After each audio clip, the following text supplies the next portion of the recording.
reconhecida como uma relíquia do patrimônio cultural brasileiro. Em suas casas seculares estão guardados verdadeiros segredos dos modos de construir de épocas passadas, que se perderam ao longo do tempo com o surgimento de novas tecnologias.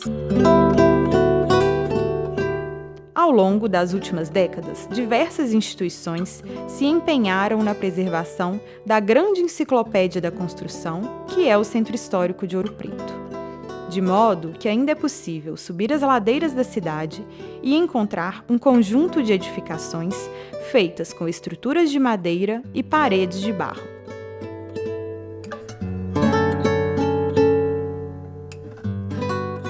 Contudo, à medida que os saberes ligados aos modos de construir tradicionais deixaram de ser transmitidos, foi reduzida nossa capacidade de intervir de modo compatível com as características dos seus materiais e sistemas construtivos. Esta situação dificulta a preservação das edificações que contêm em sua materialidade as memórias dos ofícios aperfeiçoados pelos antigos construtores. As mãos habilidosas que moldaram o barro e esculpiram a madeira merecem nosso respeito e cuidado. Conhecer a diversidade das soluções técnicas criadas por nossos ancestrais é condição fundamental para a conservação do patrimônio arquitetônico. Para tanto, é necessário construir uma ponte entre os mestres construtores do passado e os profissionais do presente.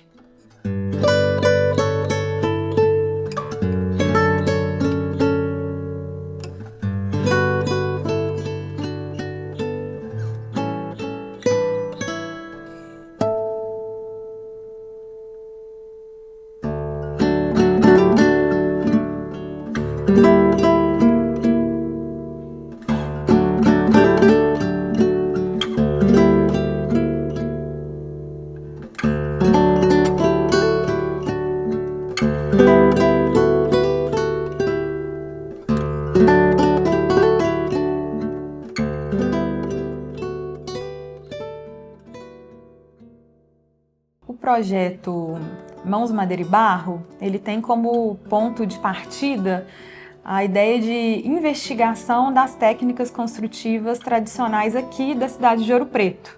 Então, para a gente conseguir, chegar hoje, na realidade que a gente tem hoje, a gente começou a fazer uma investigação lá de trás, quando Ouro Preto começou a ser preservada, investigando os primeiros planos mesmo para essa cidade de preservação, que passaram por aqui. E aí a gente se deparou com uma gama gigantesca de planos. Então a gente foi atrás do primeiro plano que se chamou Plano de Melhoramentos da Capital, ainda no século XIX, passando pela Inspetoria de Monumentos Nacionais, então tudo isso antes do próprio IPHAN existir, que hoje é a nossa referência de preservação de patrimônio. E aí, com o tombamento da cidade em 1938, começam os diversos planos do IPHAN aqui em Ouro Preto.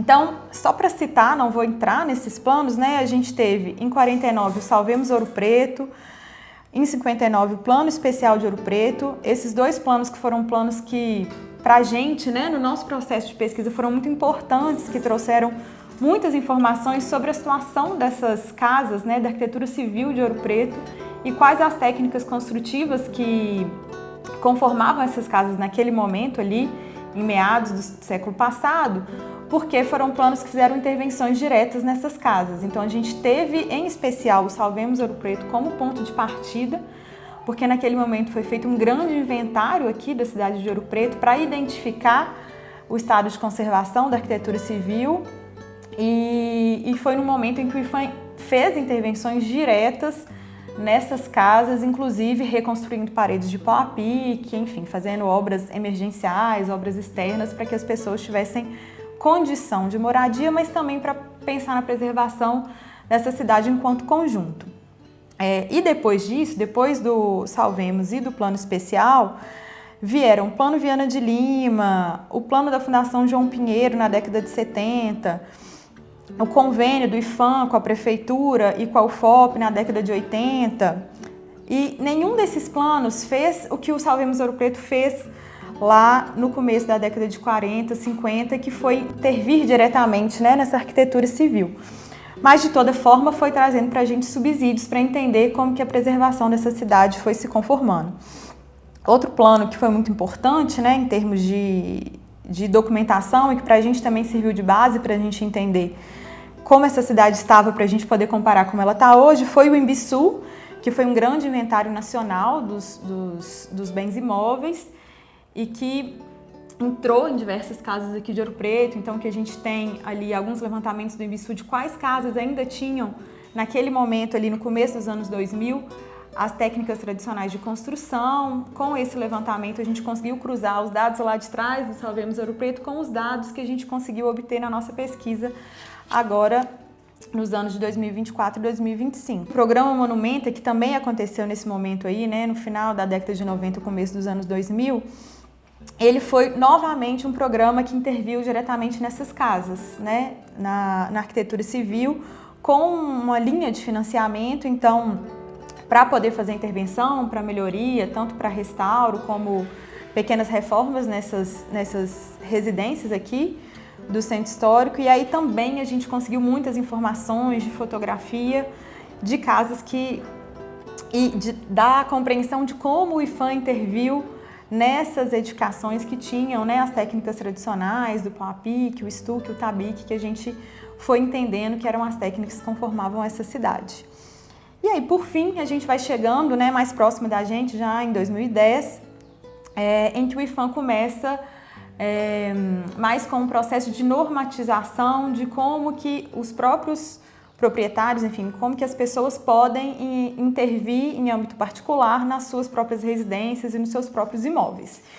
Então, assim, a gente fez todo esse panorama, a gente juntou toda essa documentação para a gente poder definir o nosso próprio trabalho de campo, né? A partir dessa documentação, a gente definiu que a gente ia para campo desde ali das Cabeças até o Padre Faria, então a gente percorreu o que a gente chama de caminho-tronco para identificar hoje, em 2024, 2025, quais eram as casas que ainda possuíam as técnicas tradicionais de construção para poder caracterizar aí hoje como que essas técnicas chegaram na nossa contemporaneidade.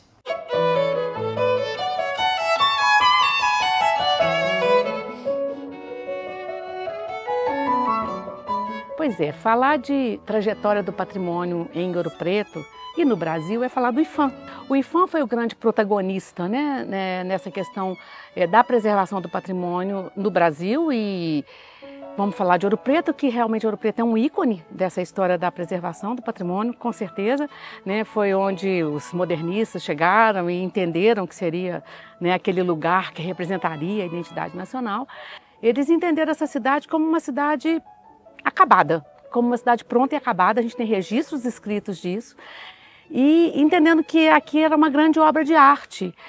E essa compreensão da cidade como obra de arte deturpa totalmente a função de uma cidade, que é um organismo dinâmico, que é sempre em movimento, que tem um uso fundamental e que a preservação acaba que tem que se adequar, que tem que dialogar com o uso cotidiano desses lugares.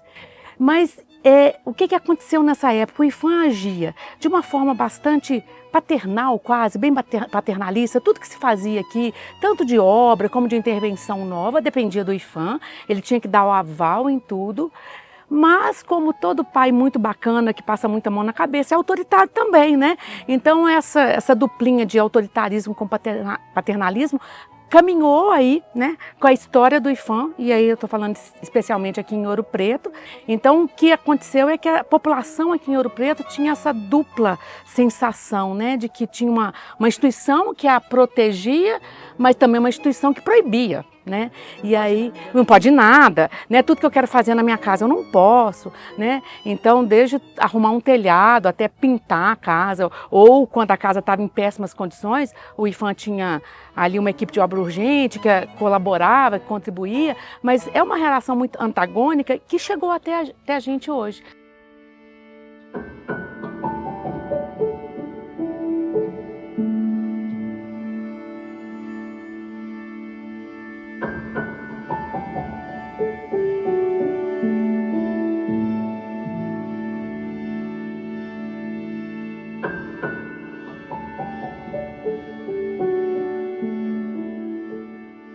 O IPHAN, durante de 37, 38 até aquela época, tinha desenvolvido um grande know-how, um grande conhecimento na restauração de imóveis, de igrejas, restauração artística de telhados e da parte arquitetônica, mas não tinha experiência no trato com uma preservação e, ao mesmo tempo, crescimento urbano.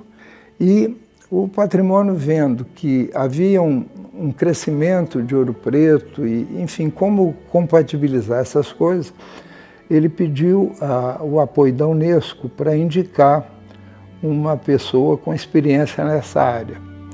E a Unesco indicou o arquiteto Viana de Lima, português, que tinha feito trabalhos muito importantes na França, na Espanha, em Portugal. Aí o Viana veio numa primeira viagem e ficou assustado, porque Ouro Preto não tinha um mapa topográfico da cidade, tinha uma planta antiga do século XVIII. E então, durante algum tempo, ele e o assistente andaram por Ouro Preto, refazendo essa planta e tal. E nós estávamos num jantar no posto do Chico Rei, do Sclia, que era muito amigo da dona do posto do Chico Rei, e lá estava o Viana de Lima, muito amolado, porque ele estava fazendo a segunda viagem ao Brasil e ele tinha pedido ao governo que fizesse uma série de levantamentos para ele dar continuidade ao trabalho dele.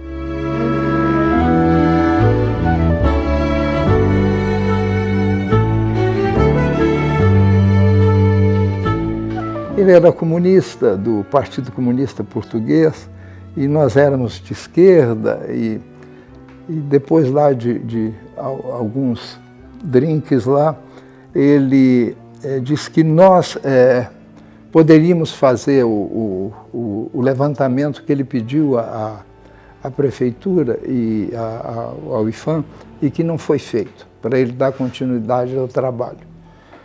E aquilo morreu ali e tal, e nós esquecemos daquilo no restante da noite, ninguém levou aquilo a sério, e no dia seguinte ele bate na República, 8 horas da manhã, dizendo que estava ali para a nossa primeira reunião de trabalho.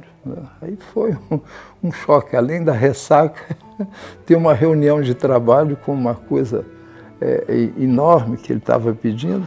Ele pedia uma ficha arquitetônica de cada casa de Ouro Preto. Essa ficha arquitetônica era uma ficha detalhada, com camadas de tinta na parede, número de degraus, enfim, uma coisa bem complicada. E nós não tínhamos aqui ninguém voltado para a escola de arquitetura naquela época que pudesse orientar. Tinha um pedido também de uma ficha socioeconômica do morador e fotografia da casa, né? Eu falei assim, não, as fotografias é o mais simples desse levantamento. Eu tinha um pequeno laboratório lá no Rosário, eu posso fazer, não tem problema nenhum. A gente comprava na época filme em rolo e de custo baixo e fazer.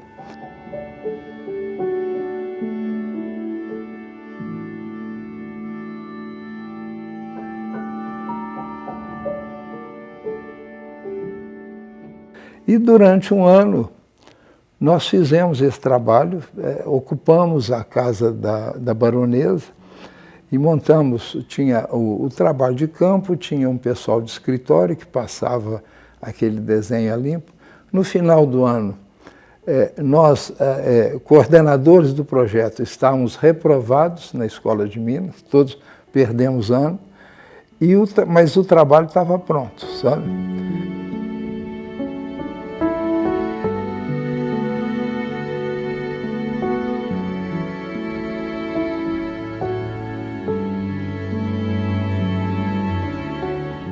E entregamos esse material ao IPHAN, entregamos São caixotes e mais caixotes desses levantamentos e tal. Muitos anos depois, eu já ocupando a casa da baronesa, em 79, eu descobri todo esse material julgado num canto. Esse material que tinha levado 1 ano e quase 100 pessoas trabalhando durante 1 ano. Enfim, ninguém mandou nenhum relatório para Portugal, nenhuma síntese do trabalho ou parte. Enfim, aquilo ficou lá.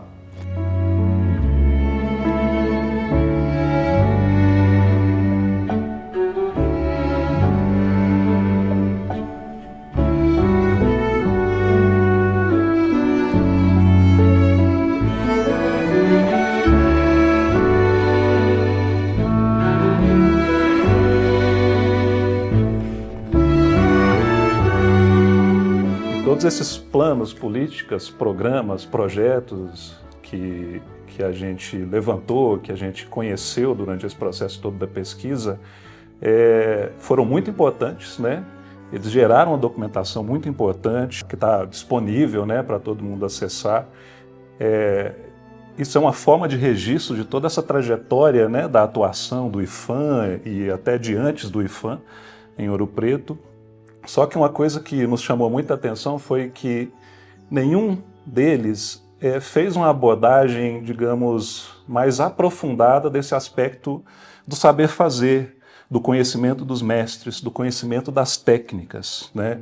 Que é um fator fundamental para que a gente consiga fazer, né, a preservação dessa cidade, né? Sem ter esse conhecimento técnico, né, de como as coisas foram construídas, a gente fica limitado para a nossa atuação, principalmente nós que somos do campo, né, da arquitetura, que estamos aqui lidando o tempo todo com esse desafio.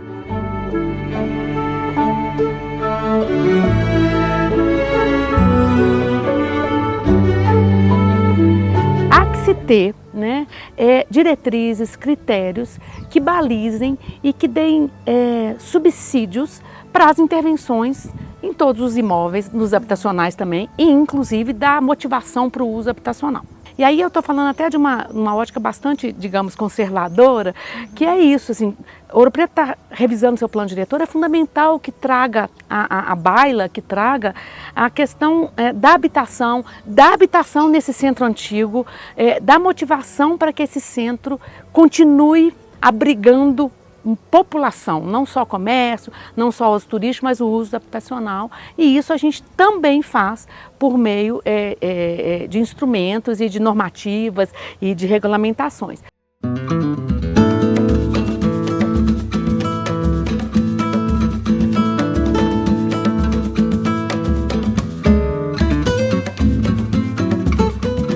Eu nasci aqui dentro da casa, porque não tinha... a gente não ia para Santa Casa, tinha parteiras, né? Então eu fui nascido e criado nessa casa. Essa casa foi construída pelos meus bisavós, né? E passou por meus avós, e minhas tias, minha mãe, né? E eles mesmos construíram, né? Nós temos uma parte de baixo que seria toda de pedra, e a parte de cima, né, toda feita em pau a pique. É interessante, na época tinha que fazer o pedido para o patrimônio, né, na reforma das casas, tinha que fazer um pedido, né, e por carta, que sempre quando acontecia alguma coisa, minhas tias digitavam, né, e para mandar para o patrimônio, para ver se podia consertar para a gente. Isso aconteceu, que eu lembro, porque eu estava pequenininho, umas 2 vezes eu lembro. Que se construía aqueles andames, né, imensos, tudo de madeira, não tinha esses andames de ferro igual hoje. Então essa carta, nossa, 1947, Ouro Preto, 7 de julho de 1947. Excelentíssimo Dr. Rodrigo Melo Franco, diretor do Patrimônio Histórico. Em meu nome e nós de minhas irmãs, veio pedir a vós, Excelência, é um momento de atenção. É que se aproximam as chuvas e a nossa casa está perigando muito. Olha só, perigando muito. o patrimônio já nos fez a caridade que Deus há de pagar ao Senhor de escorar a varanda.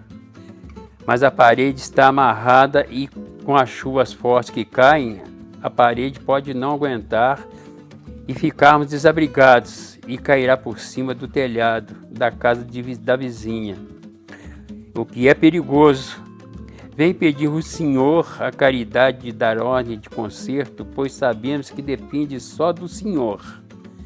E a casa, o sobradinho do Largo do Rosário, 5, Deus há de pagar ao Senhor, dando boa sorte às suas filhas, sua criada Efigênia Emiliana da Silva.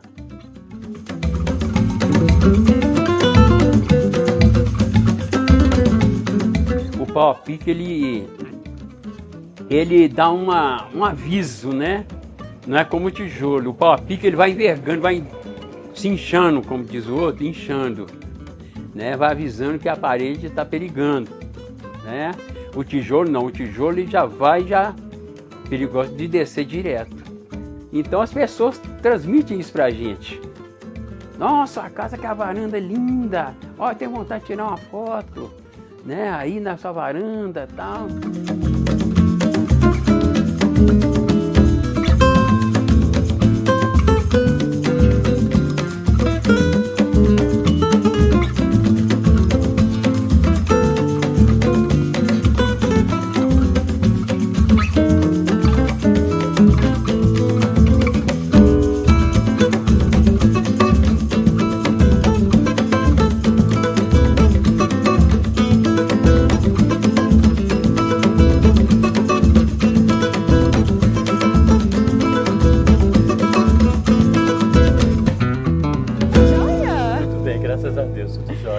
Ô Abel, eu vou te dar uma foto nova, já que você está topando receber a gente. Olha que linda. Ah, sim, do santuário, né? Vamos lá em cima? Vamos entrar?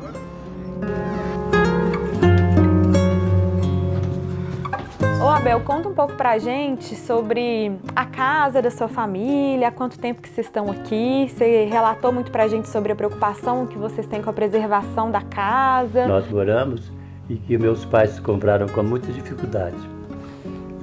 E a gente é muito feliz por eles ter deixado essa casa pra gente, mesmo no centro de Ouro Preto, né? Uhum. Nossa casa aqui, ela tem pedras na parte de baixo, né? Uhum. Toda em pedra. E em cima que nós temos as nossas paredes de pau a pique. Todas, igual né? nessa sala aqui é pau a pique, né? E mais pra frente eu vou realmente fazer um retoque, né? Uhum. Principalmente nessa sala aqui na frente da casa também. Não é modificar, é conservar realmente. Então é necessário isso. Isso, a pintura é uma forma de conservação, É claro, né?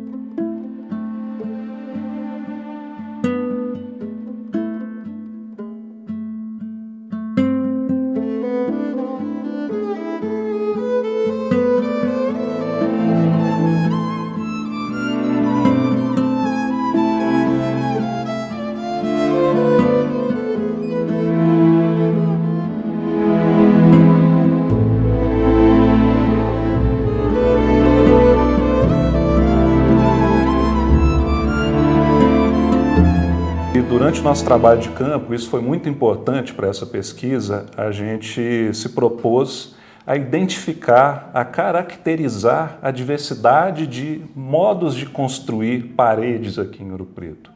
Este projeto se dedica às paredes mistas.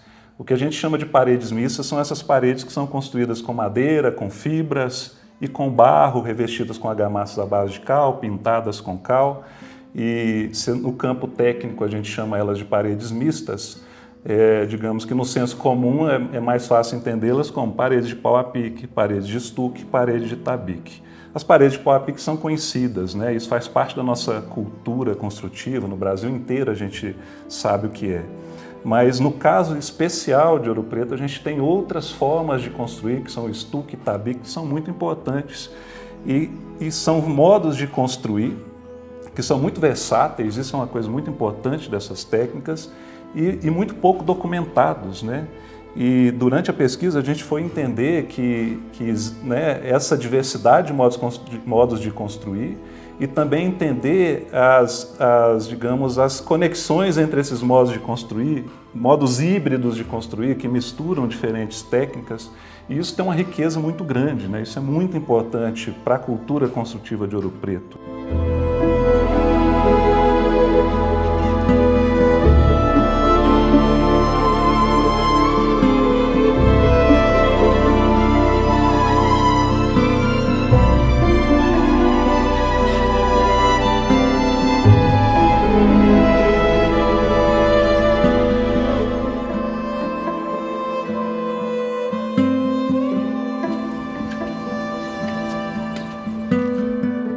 Meu nome é Antônio de Alcântara Ferreira Lima, né? Mais conhecido como Toninho da Mina de Chico Rei. Nasci aqui nessa casa, nesse quarto, em 1952. Toninho, para você, qual que é a importância de preservar essa casa, de preservar essas técnicas, esse modo de construir? A tradição, a minha família está aqui desde 1946, né, que meus pais vieram para cá, pegaram essa casa em ruínas, e o meu pai e os amigos deles reergueram a parede de modo rudimentar, ou seja, no estilo do pau a pique.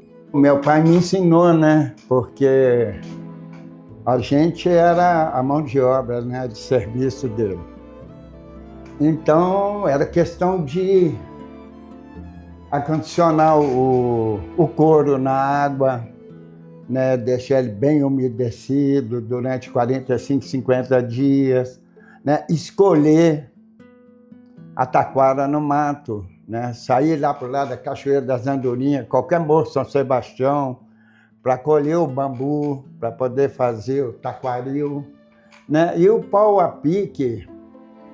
Geralmente, meu pai usava 2 tipos de madeira que ele considerava mais resistente, que era candeia e aroeira. Né? Meu pai gostava de fazer o barro, né? Ele punha sal, óleo, capim gordura, estrume de boi e vaca, que a gente vinha colhendo. Então a gente fazia aquela mistura toda. E era muito gostoso, que amassava com o pé, né? Tipo assim, remoto mesmo. Né? E ficava lá aquele monte de menino brincando dentro de um buraco. Né? Então a estrutura era montada, né, com o pau a pique, né, o que é o pau na vertical, o taquaril na horizontal, o barro jogado e amarrado com couro de boi bem molhado, que à medida que o couro de boi ia ressecando, ele ia chamando a parede na conformidade. Né? Você tem 3 tipos aqui que a gente chama de bambu, taquara e taquaril. Né? Você tem um muito comum aqui em Lavras Novas, que é o que confecciona os balai, a esteira, né? Deixa eu ver uma esteira aqui. Olha lá. Ah, olha só. É um tipo de bambu, né? E é uma família, né? Bambu, taquara, taquaril, tem o de pescar, que é a vara mais longa, de ponta mais fina, tem o bambu Brasil, que ele é amarelo com lista verde.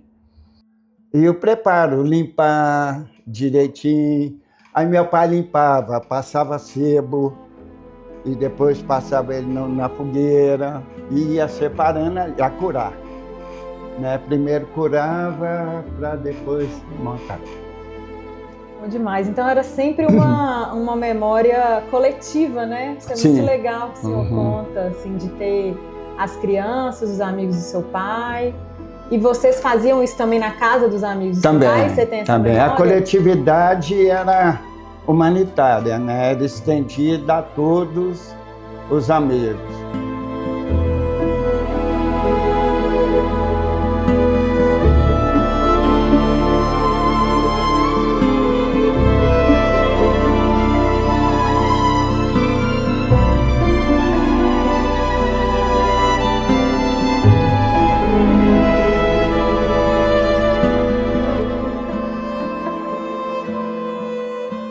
fundamental, que é a questão da formação de mão de obra, né? Então a gente tem que ter mão de obra qualificada, disponível, para que isso também aconteça.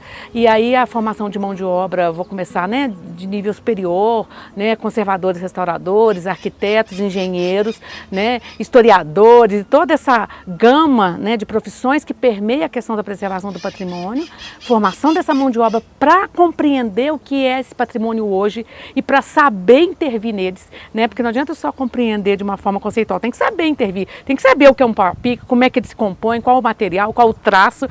Tem que ter formação dos oficiais da construção civil, para que eles cheguem lá e saibam fazer. E não cheguem para um futuro cliente e diga para ele, não, tira essa parede de pau-a-pique, põe um tijolo, porque o tijolo é mais rápido, é mais barato. Não, que tenha profissionais da construção civil, que já temos, viu? Já formamos muitos, Mariana tem formado.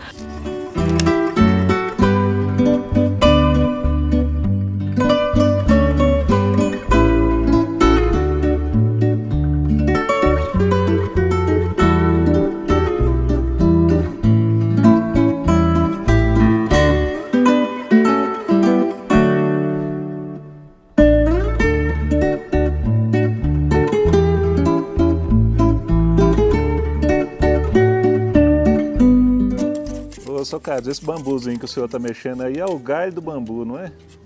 Ou é um bambu mesmo que nasce? Não, isso aqui é o... chama Itaquari, né? Ah, taquari, o que é esse aí? Isso aqui é Itaquari. Agora, igual você está falando, está me perguntando se é o galho, por que comparação? Ele está na fase de renascimento, né? Porque ele chega um tempo, esse taquari aqui, né? Ele dá semente, aí quando ele dá semente, ele amadurece. Quando ele amadurecer, aí chega um momento que chega o final da vida dele, do ciclo da vida, porque tudo que deu semente, ele amadurece, aí ele morre naturalmente. E então aí depois as próprias sementes que vai germinando lá no mato, que ele depois de 4, 5 anos, que renasce de novo. Então esse taquari aqui, ele já que a gente conhece mais ou menos, graças a Deus, é umas 3 gerações. 3 gerações dele, que a gente viu ele nascer e morrer, e renascer de novo, graças a Deus. Porque tem o taquari, né? Esse que a gente está falando, esse fininho, que tem de dar diversas espessuras dependendo o tempo dele, né? Essa aqui é taquari, essa daqui já é outra taquara, essa aqui chama taquarapoca. Taquarapoca porque ela contém que ela dá mais assim, né, conforme o mato, e outra porque tem muita formiga, né, que fura ela, para poder morar, né? Aí tem esse nome de taquarapoca porque ela tem mais bicho, ela tem mais coisa, não é mesmo? Que persegue ela, né? Aí tem o nome de taquarapoca. Se inventou, ele tirava sempre dessa taquara aqui, taquara preta. Taquara preta. Essa daqui, taquara preta. E ela é muito boa também para fazer trabalho, para fazer forro e para fazer cesta. Né? A vantagem dela é que ela dá diversas espessuras, né? E ela é uma taquara também resistente. Naqueles períodos, né, que as casas de Ouro Preto que foi construída através de pau-a-pique e usava também a esteira, né? A esteira para fazer a divisão das paredes e usava mais, então seria, no caso, essa esteira mais vazada, né? Porque a esteira vazada seria um jeito mais fácil do próprio barro, né? O próprio barro transpassar nas gretas, né? Uma comparação, igual eu estou falando. Esse desenho aqui é um, esses outros vazados é outro, porque eu lembro que como aqui a fazenda do Manso e a fazenda do Tesoureiro, já tinha as pessoas que trabalhavam direto e reto fazendo essas esteiras, que era para ir na colheita do chá da Índia. Então usava muito a esteira lá na lavoura para colocar, para secar, né?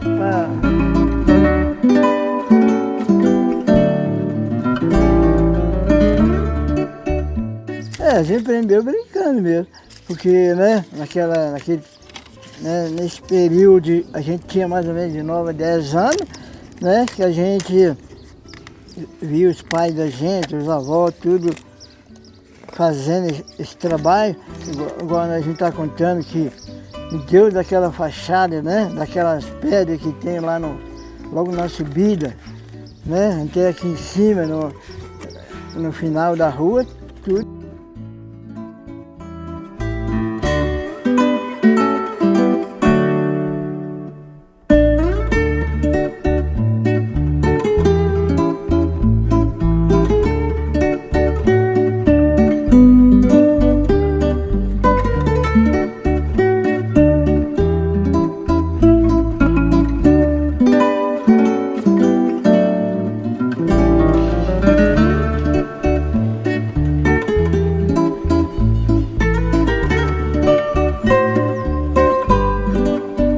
Meu nome é José Geraldo Rosa, eu sou nascido na cidade de Ipiranga e lá em São Paulo comecei um trabalho na área de marcenaria. Então comecei a trabalhar com telhados, fazendo serviços mais da área de colonial tradicional. Então fui chamado para restaurar uma igreja em Ipiranga, a qual igreja estava para ser demolida. E daí para cá eu comecei a trabalhar diretamente com conservação e restauração do patrimônio histórico edificado. E de Ipiranga saí e vim aqui para Ouro Preto, em 1997. E aqui eu realizei várias obras, né? Na região Ouro Preto, Mariana, Cachoeira do Campo. Trabalhei aqui na igreja Santa Efigênia, restaurando o telhado dela. Trabalhei na restauração da Capela das Dores, pegando um todo de madeira na Capela das Dores. Trabalhei também aqui na Rua Direita, o Hotel Solar da Ópera. Trabalhei aqui na Itagemas, essa casa na qual nós estamos agora. Existe uma grande diferença de trabalhar com a madeira encaixada, que elas trabalham, elas têm o mesmo movimento, né, de trabalho. E uma peça, ela compõe a outra. Diferente da chapa metálica, da prego e parafusos que muitas vezes se usam nas emendas, porque esse jeito de trabalhar, muitas vezes, está simplesmente danificando a madeira, fazendo com que a estrutura fique mais frágil, né? Robson, meu filho, ele ainda criança, com idade de 3, 4 anos de idade, ele sempre gostou de me acompanhar para as obras. E como eu não tinha muito como endurecer a cana com ele para ele não me acompanhar, eu levava ele mesmo para a obra, para deixar ele brincando, fazendo suas casinhas com toquinhos de madeira e tal. E assim ele foi me acompanhando e gostando, vendo o que eu fazia, gostando do serviço. Então eu trouxe ele para Ouro Preto e ele começou a trabalhar nas obras aqui em Ouro Preto comigo. E assim ele foi desenvolvendo nos trabalhos de carpintaria e foi gostando mais. E hoje ele está um profissional que está tocando suas obras sozinho. Então isso me orgulha muito.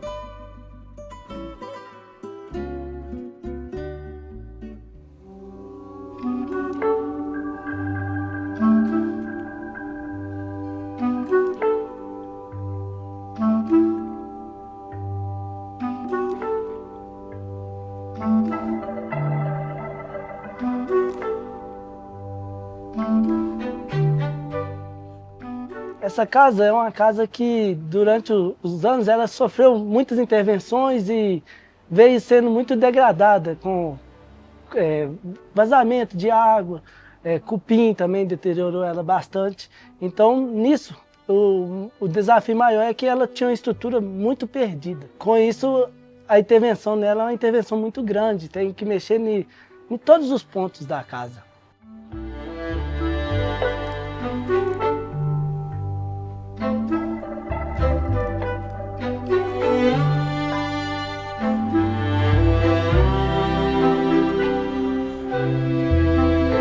Então, a casa, como é uma casa que movimentou muito, as paredes se perderam demais, porque ela perdeu essa estabilidade.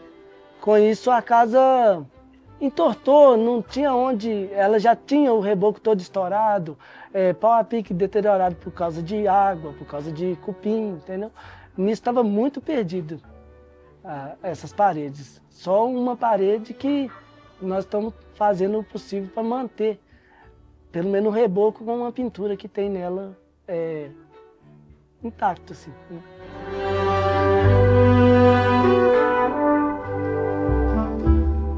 Essa é a única parede assim, que a gente conseguiu tá mantendo ela aqui, na importância que ela tem também, que ela tem uma pintura artística, e nisso a gente tá fazendo o possível para manter essa parede, para não perder essa pintura que tem nela. E por mais que vai perder os pau a pique que eles estão bem degradados, mas vai tentar manter o reboco. Que dá para aproveitar o material em outras funções, como tem outras dimensões menores, a gente aproveitou. Tanto os esteios da casa, tudo, a maioria foi tudo aproveitado. Como não dava num lugar, mas aproveitou em outro lugar por causa da medida. Entendeu? Usamos os contraventamentos, as peças antigas de barrote, para utilizar essas madeiras, esses materiais que estavam em boas condições, só que não servia para usar na mesma função de antes.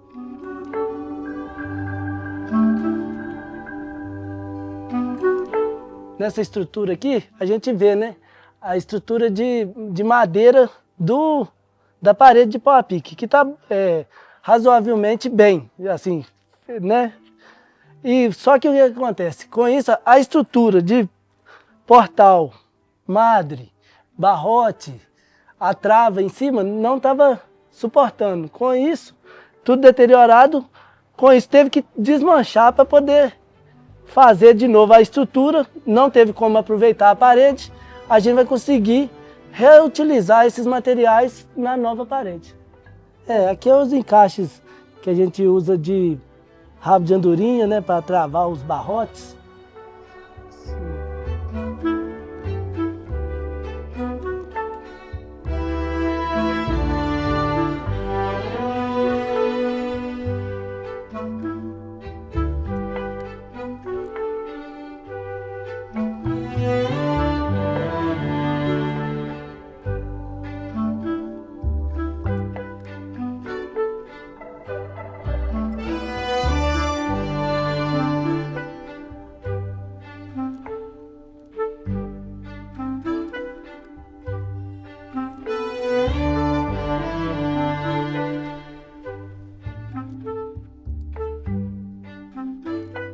Eu achei importante, quando eu cheguei assim a Ouro Preto, o impacto.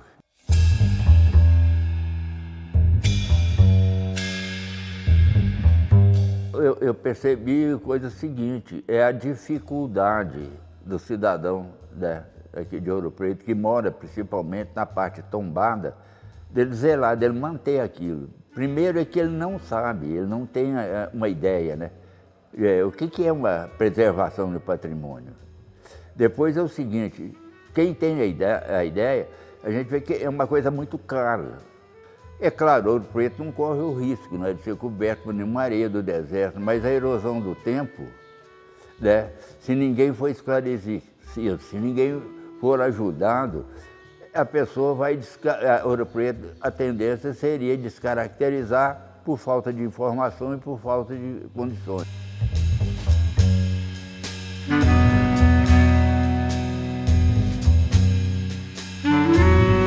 Um dia eu encontro com o seu Juca.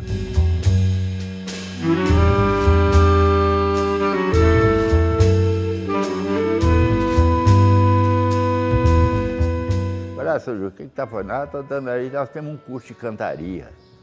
Eu, na primeira vez, cantaria, a gente sempre associa, né, cantoria. Eu falei, não faz sentido. Conversa vai, conversa vai. Ele falou, não, tem um curso aí que começou, patrocinado pela FIENG, e vão lá embaixo, a turma já está. Eu desci até a parte de baixo, lá no pátio, e já tinha lá o pessoal trabalhando, né, umas peças já prontas, e eu fiquei surpreso, né, que aquilo eu vi um chafariz, eu vi uma pinha ou uma cruz aí, aquilo de pedra e tal. Eu achava, bom, isso aí é só para iniciado. E de repente, pessoas comuns, né, como eu e tal, ali fazendo a mesma coisa. Aí me interessei e o seu Juca insistindo, eu assim meio acanhado, eu falei, não, se eu vou pegar, não sei nem manejar, né, aqui um ponteiro, um picão, né, bater na barretinha aqui e tal. Mas fiquei lá num canto e fui tentar e gostei. E aí eu passei a olhar Ouro Preto de uma maneira assim diferente, quer dizer, depois de tantos anos, né, de 40 anos de Ouro Preto, aquele negócio todo, essa identificação com Ouro Preto, eu não sabia o que é isso. Então, né, isso me ajudou então, a me firmar, né, nessa necessidade de, inclusive, esclarecer o ouropretano aquilo que, para mim, até então, eu tinha passado batido, para entender o que é um trabalho de preservação desse patrimônio nosso.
de vista do valor, né, eu acho que é algo que a gente conseguiu perceber de forma muito latente assim, em Ouro Preto, para além da gente conseguir caracterizar com muitos detalhes o modo como essas técnicas foram feitas, essa versatilidade que o Fernando estava citando, algo que nos chamou muita atenção e que eu acho que a gente quer trazer com o manual é a relação afetiva das pessoas com as técnicas construtivas. Muitas pessoas nos diziam, a minha casa de pau a pique, né?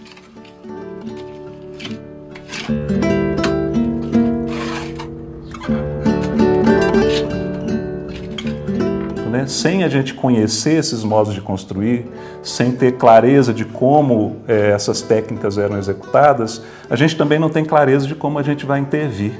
Então, quando a gente realizou essa pesquisa, a gente teve como objetivo, né, conhecer muito bem essas técnicas para fazer um registro muito bem feito disso e para produzir um material, que nesse caso seria um manual, né, para orientar a todas as pessoas envolvendo os técnicos, né, da área da construção, do patrimônio, assim vai, e também a população para que possam realizar intervenções, digamos, mais condizentes com os sistemas construtivos e de modo respeitoso, digamos, e com uma compreensão mais aprofundada da nossa cultura construtiva e do valor que essa cultura tem. As pessoas que mantinham as suas casas mais preservadas eram as pessoas que tinham uma relação de identidade e de memória com essas casas. Então, muitas dessas pessoas, né, que abriram suas casas com muito orgulho para a gente, elas deixavam uma janela de prospecção com o pau a pique à vista, no geral, né, Fernando?